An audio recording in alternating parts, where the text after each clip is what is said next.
With her right hand pressed against cold steel, Dr. Kowalski guided herself through the darkness. Her steps forward were apprehensive shuffles.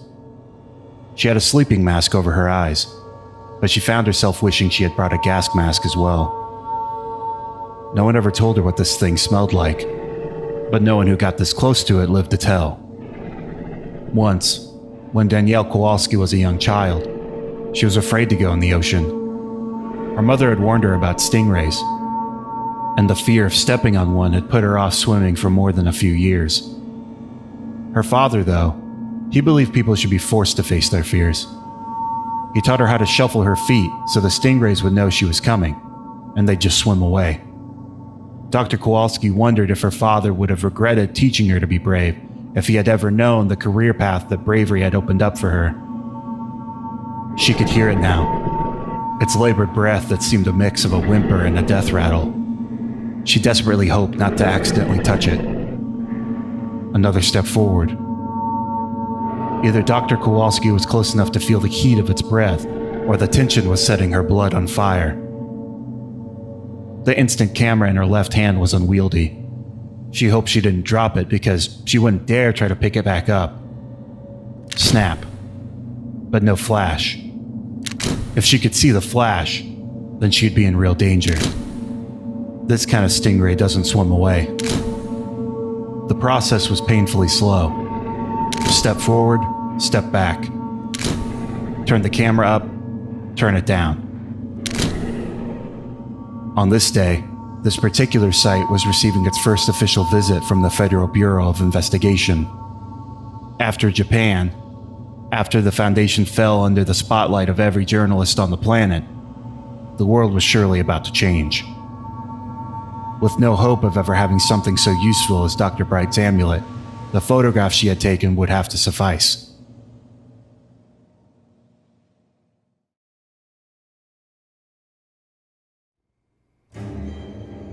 You've wasted an hour of my time already, Dr. Kowalski.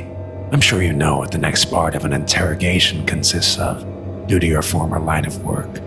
So I would think it to be in your best interest if you would stop feigning ignorance and tell me where the SCP-610 specimens are stored. You are the senior researcher on that project, you know. The uninvited man who spoke these words inside Dr. Kowalski's apartment had burnt through 3 cigarettes since the interrogation had begun. Yes, her life was in danger, but she couldn't help feel most upset about the fact that the smell of his smoke was going to sink right into her furniture and carpet. Her eyes had been turned downward through most of this. It wasn't that she couldn't look a man in his eyes and lie. She was quite effective at doing that well. She just didn't think he was worthy of it. This man, who introduced himself as Agent O'Brien, liked to smile. He carried the demeanor of a battle-hardened general and looked the part. Short gray hair, a square jaw, and a tall build.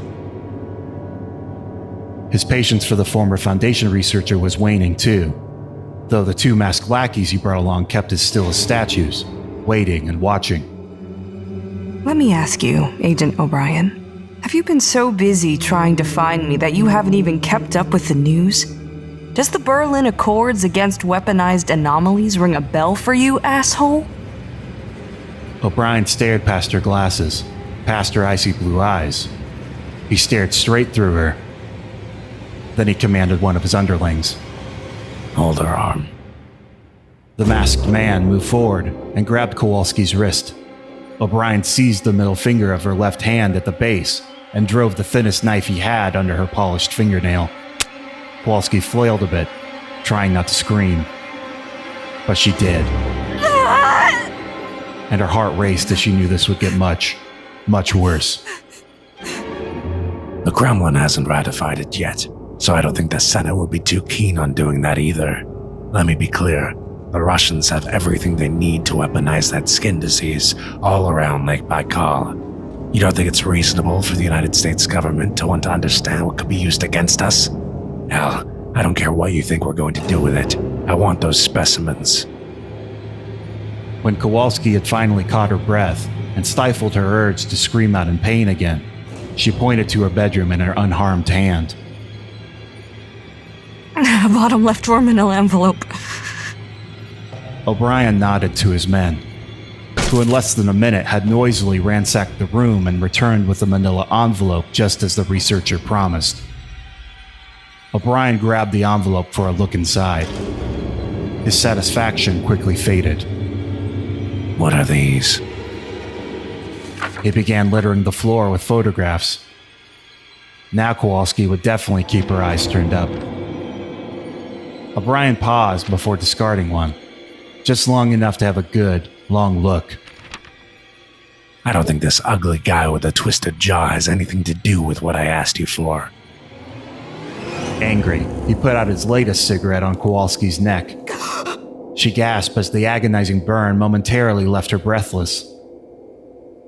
Let me tell you a story, because I think your Foundation sure thought they were powerful hiding in the shadows, but I'd like to explain to you why you're wrong. He pulled up a chair from her kitchen table and sat down across from her. Kowalski would endure whatever tale this tool wanted to spew.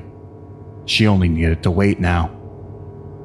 When I was up and coming, I was a DEA agent in Colombia in the late 80s, part of the team hunting down Pablo Escobar.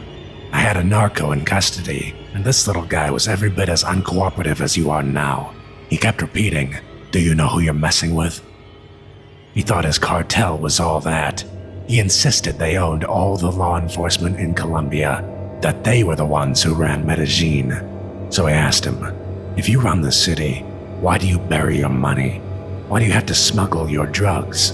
Surely," I said, "if you're in charge, you'd peddle your supply out in the open. You wouldn't tuck your guns." Then I pulled out mine and shot him in his kneecap. And as he bled all over the police station floor, I told him, "That's power. I don't hide my gun. It's right here for you to see." Doctor, your Foundation hid in the shadows, but let me make it abundantly clear for you. The power was always ours.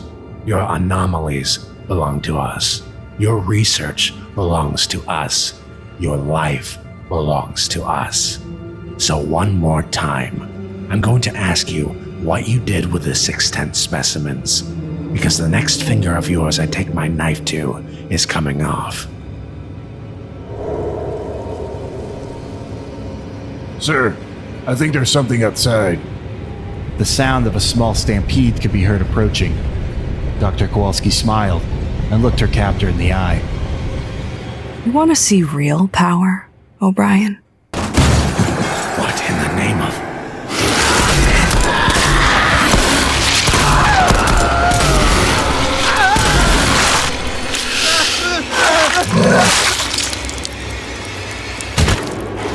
After a few minutes of pandemonium and agony, it was quiet again. Eyes still shut tight.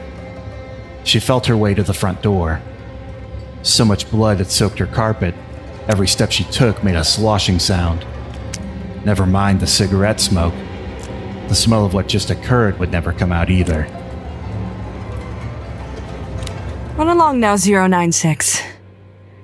There are worse monsters in this world than you.